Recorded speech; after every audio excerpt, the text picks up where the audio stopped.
పూర్వేషాం దశాపరేషాం మధ్వంశానాం పితॄణాం నరకాత్ ఉత్తీర్య అని మీ అందరి చేత చెప్పించారు. ఒక్కసారి కన్యాదానం గనక చేస్తే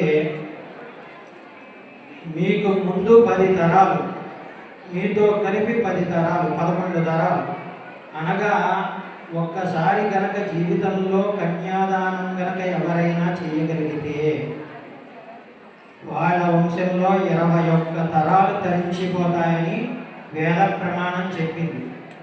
మరి కన్యాదానం చేస్తామా ఇప్పుడు అందరము?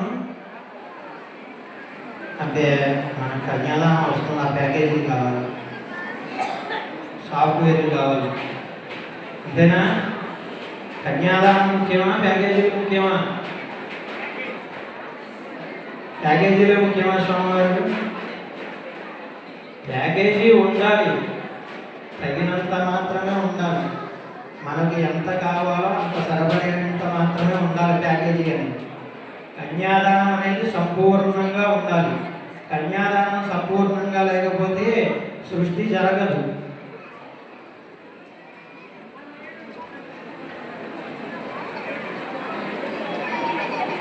జయ శ్రీమన్నారాయణ. భక్త మహాశైలకు విజ్ఞప్తి, ఇక్కడ